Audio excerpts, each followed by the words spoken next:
Welcome to another edition of Danny's Hot Takes. Today we'll be reviewing the the Codex Supplement Order of our Martyred Lady from Warzone Charadon Book 2. That is the Book of Fire. My name is Danny. I'm joined today by John. Hello. Hi, John. Hi. We're both co-hosts of the podcast Mob Rules as well as the video cast Grim After Dark. And let's talk about Codex Supplement for our Martyred Lady. So, like most other Codex supplements, we're looking at four relics, 3 Warlord traits, and a bunch of stratagems. So this is a Sisters of Battle, or Adeptus Sororitas, or Sororitas. We always get yelled at for pronouncing it whatever, right. I'll just say it however I want to. Just go for whatever your heart desires. Burritos. Margosoritas. Adeptus burrito. So we've got our Warlord traits here. They have 3 Warlord traits. You've got Saintly Example, and you can see this one takes up most of the page, right? Keep in mind, you have to include, you have to have a detachment that's entirely Order of our Martyred Lady in order to benefit from these new stratagems and abilities. So we have Warlord trait here, Saintly Example. In addition to this Warlord trait, the Warlord randomly generates 1 Warlord trait from the Adeptus Sororitas Warlord traits in Codex Adeptus Sororitas. And then each Warlord trait in your army must be unique, so reroll if you get duplicate results. So if you get one that you already have, due to Saint in the Making, you have to reroll that.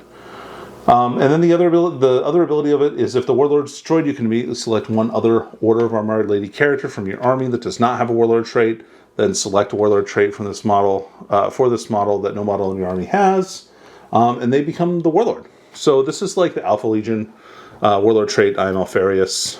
It kind of just lets you switch around your Warlord, so it makes it a little bit harder to kill. I do enjoy the theme of, the Emperor chose me. Smash. No. No, it's me. It's me. Just kidding. So, kind of interesting to like shoulder the mantle from Custodes. Then we have St. Catherine's Legacy. So, the Spirit of the Martyr Sacred Rite is active for your Warlord in addition to the ones that are active for the rest of your army. And then your Warlord has the following ability, which is an aura, St. Catherine's Legacy. When a friendly Order of our Martyred Lady unit is within 6 inches of the Warlord, if Spirit of the Martyr Sacred Rite is active for that unit, or for your army or that unit, each time you roll a d6 for a model, when it's destroyed, the attacking model's unit suffers a mortal wound on a 5+ instead of a 6. Kind of interesting, maybe kind of cool on a big squad of 20 Battle Sisters or something like that, but only if you're playing against an army with good assault. And you have to have that Sacred Rite active, so it's not the greatest Warlord trait. Martyr Strength. So this one here is each wound your Warlord has lost. For each wound your Warlord has lost, add 1 to the strength and attack characteristic of that model, to a maximum of +2. So kind of cool to have your Canoness be base strength 5 with a +3 for a relic sword, or +2 for a relic sword, make them strength 7. That's kind of cool with a bunch of attacks. That's kind of neat. I don't know that this is better or worse than any of the ones in the Codex Sororitas Warlord traits roster. I find that their Warlord traits are kind of they're not the best, but these ones are definitely interesting. I would definitely consider the Martyr Strength, if I was going to pick one of these, as probably being the best one. Order of our Martyred Lady Relics. So we've got the Blade of Sacrifice. So this replaces a power sword. It has this normal power sword profile, but each time you're selected to fight, you can channel the bearer's soul. If you do so, the bearer loses between 1 or 2 wounds. You can't lose more wounds than the model has remaining. And if the model has channeled their soul, then until that fight is resolved, each time an attack is made by this weapon, a successful to wound roll inflicts a number of mortal wounds equal to the wounds that you sacrificed. It makes you strength 4. That's not great for wounding, especially something that's really actually hard to wound, like toughness 8. You still have to get through the wound. Now, it basically makes the damage unavoidable, unless they have a feel no pain, which is kind of cool. Sure, yeah, no. Right. So if you have an ability, if you have the ability with the the Warlord trait that Morven Vol has that lets them re-roll to hit into wound rolls, that's kind of cool. It's kind of interesting. I could see that being decent for just doing 3 or 4-6 mortal wounds to an enemy model for sacrificing 2 wounds. And remember that if you have a Hospital R, you can heal back those wounds too, which is kind of nice. Then we have Helm of the Fiery Heart. Once per battle before making a saving throw for this model, you can activate the Saintly Blessings of the Relic. If it's activated until the end of that phase, the bear has a 2+ invulnerable save that can't be rerolled. So that's kind of cool for making a character like really tanky for 1 turn. It's kind of like the Armor Indominus. But I think I'd rather have +1 wound and a 2+ armor save, and only having a 3-up invul as opposed to having a 2-up invul with no other bonuses. But that's kind of cool, especially if you're using the ability to make people attack. There's a stratagem in the Swordhouse Codex that makes you attack a character, so you can have that character kind of martyr for the rest of a unit potentially, and kind of pick up some extra hits that would normally go to a squad. Then you've got the Scepter of Vengeance, which is an upgrade to the Dogmata. It gives them a ×2 strength, -2, 2 flat damage attacks. So that's instead of +2 strength, now it's ×2 strength. And each time an attack is made with this weapon against a Tyranids unit, you can add 1 to the attack's to wound roll. It's real specific. Yep, they hate Tyranids. The terrors of the meta right now. And then we have the Candela Scroll. This one is for an Imagifier. Once per battle in your command phase, the bearer can unravel the Candela Scroll. If it does, they'll start your next command phase. They get an aura, which is Order of our Martyred Lady character and core units within 6 inches of the bearer add 1 to their attack characteristic. So that's pretty cool. That's kind of cool in like Repentia or something like that, or Sacrosanct. It's probably pretty good with them too. Just like a generic ability to get +1 attack, in addition to all the other ways that Sisters of Battle models can get +1 attack, is very powerful. So, yeah, that's kind of a cool relic. Then we've got their stratagems, and they have quite a few. So, did you like Vengeance for Cadia? What about Vengeance for Armageddon? No, but I can see why others would enjoy it. You'll like it when the Orc Codex comes out, John. So until the end of the phase, each time a model in the unit makes a melee attack against an Orc unit, you can reroll the to hit roll. So it only works in melee. It doesn't work in shooting. Thank God. There's only rerolling the to hit roll. Thank God. It's not rerolling the wound roll. Thank God. I hope that they learn their lesson with that one. It's an okay stratagem now. It's fine. Yeah, it's not even good, I would say. It's just there, just in case. Zealous Death Witch. So this is when use a stratagem in your fight phase when an Order of our Martyred Lady unit from your army is selected to fight. Each time it makes a melee attack against a unit that contains at least 5 more models in the attacker's unit, when it was selected to fight, add 1 to hit. For purpose of the stratagem, vehicle models count each as 5 models. It's only 1 command point, so that's kind of a cool way to get +1 to hit, especially on something like Zephyrim or something like that, to really make sure you hit that 2-up weapon skill, which is pretty nice. You got Pious Machine Spirits. For 1 command point, let a vehicle act on hull. It counts as having full wounds remaining for everything. That's a nice stratagem. You've got Rejoice the Fallen. Use this stratagem for 2 command points at the end of your opponent's shooting phase.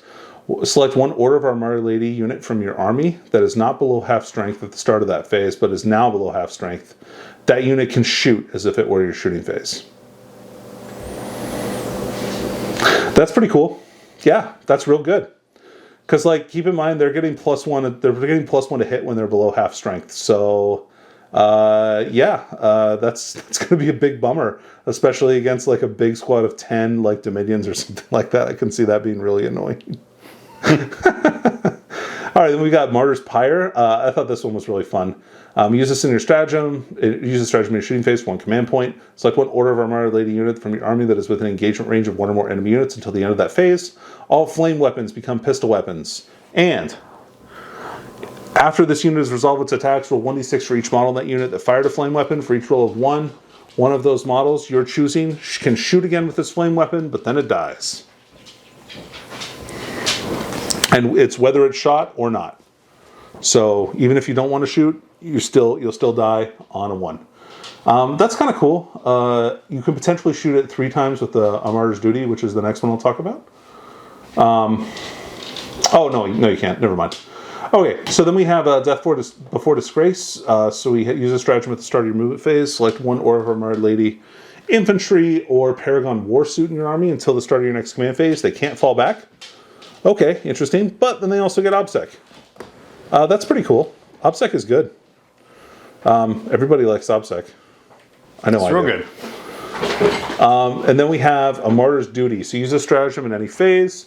When Order of our Martyred Lady unit is selected as the target of an attack, until the end of the phase, each time a model in that unit is destroyed, roll a d6 on a 4+. Do not remove the destroyed model. It can, after the attacking model's unit has finished rolling, making its attacks, either shoot with one of its ranged weapons as if it were the shooting phase, or make one attack with one of its melee weapons as if it were the fight phase. When resolving these attacks, your model is considered to have 1 wound remaining. If Spirit of the Martyr Sacred Rite is active for your army, resolve these attacks before resolving that Sacred Rite's effects. After resolving these attacks, the destroyed model is then removed. So you get a banner ability on a unit on a 4+ for 1 command point, which is pretty good. And then finally we have Exemplar of the Order. This lets you take in your Warlord, and it lets you give them another Warlord trait from the Order of our Martyred Lady Warlord trait. So you have to pick one of the ones from the book here. So just nice to have an extra ability to take a command or a Warlord trait on one character. So I think all of this is good. Rejoice the Fallen is very good. I think Martyr's Pyre is probably like pretty situationally good.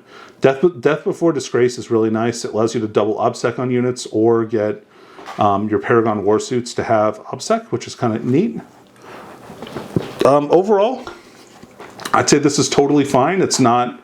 This just gives some interesting options to Order of our Lady armies, and it kind of shows that whole like very martyry aspect that they have. So when they die, they get to do stuff.